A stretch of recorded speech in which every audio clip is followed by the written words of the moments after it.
কারো কারো কাজের মধ্যে কোনো ক্লান্তি দেখা যায় না, সারাদিন কোনো না কোনো কাজের মধ্যে থাকছে কেউ কেউ। সারাদিনে হয়তো 10 মিনিটও সময় পায় না একটু রেস্ট করার। আবার আমাদের মতো কেউ কেউ আছে 10 মিনিট কাজের মধ্যে থাকলেই চলে আসে শরীরে ক্লান্তি, আর একটু ভারী কাজ হলে তো মেজাজ খারাপ হয়েই যায়। আসসালামু আলাইকুম সবাইকে, শুরু করছি আরও একটা নতুন ভিডিও। শাশুড়ি মাকে দেখি সারাদিন কোনো না কোনো কাজ নিয়েই থাকে, চোখে মুখে খুব একটা ক্লান্তি ওনার দেখা যায় না। কোনো একটা কাজ পড়ে আছে আর সেটা রেখে বসে থাকবে, সেই বসে থাকার মধ্যেই বিরক্তি দেখা যায়। সব কাজ সেরে দুপুরের খাবারের পর শাশুড়ি মাকে দেখা যায় মাঝে মধ্যে একটু বিশ্রাম নিতে। তবে এরই মধ্যে যদি কোনো প্ল্যানিং হয় কোথাও যাওয়ার, এখানেও আবার সবার আগে আগে রেডি হয়ে দাঁড়িয়ে থাকে। আবার বাড়িতে আম্মুকেও দেখি কাজের পর কাজ, ভুল করেও হয়তো কখনো বিশ্রামের উদ্দেশ্যে বিছানায় সারাদিনে 1 মিনিটের জন্য বসে না সে। কারণ শাশুড়ি মায়ের থেকেও আমার আম্মুর কাজ আবার অনেকটা বেশি, কারণ তার তো গরু ছাগল হাঁস মুরগি এগুলো আছে। মাঝে মধ্যে অবাক হয়ে ভাবি যে এত এনার্জি ওনারা পায় কোথা থেকে। ওনাদের কাজে একটু সহায়তা করতে গেলে 15-20 মিনিট পর পর চলে আসতে হয় ফ্যানের নিচে খানিকটা রেস্ট করতে। আর এই রেস্টের সময় যদি আবার ডাক পড়ে, কপালের চামড়ায় ভাঁজ পড়ে যায় কয়েকটা, চোখে মুখে বিরক্তি চলে আসে।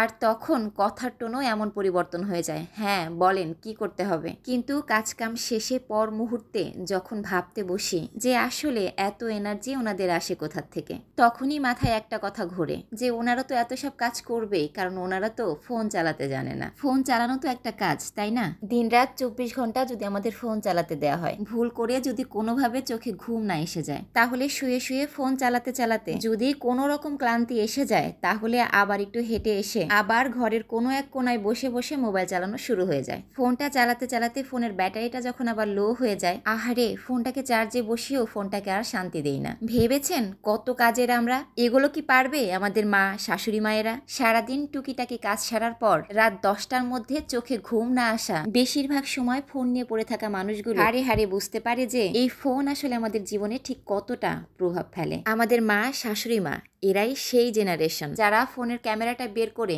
মুখ বাঁকিয়ে ছবি তুলতে জানে না, ইউটিউব সার্চ করে একটা ভিডিও দেখতে জানে না, ফেসবুকেও তাদের কোনো অ্যাকাউন্ট নেই, একটা ফোন নম্বরও বাংলায় না লিখলে বুঝতে পারে না। কেউ কেউ তো এমনও আছেন যারা শুধু রিসিভ কলের বাটনটাই চাপতে পারে। সারাদিন কাজের মধ্যে থেকে ছোট ওই ফোনটাকে কাছে কাছে রাখার চেষ্টা করে, যদি সেখানে তার ছেলে মেয়ে অথবা তার কাছের লোক ফোন দিয়ে তাকে না পায়, কারণ ওনারা তো ওই একটা বাটনই চাপতে পারেন, কল আসলেই যে রিসিভ করতে হবে। মাঝে মধ্যে তো তাদের ছোট্ট ফোনটায় সিম কোম্পানির SMS এসে SMS এর স্টোরেজ হয়ে যায় ফুল।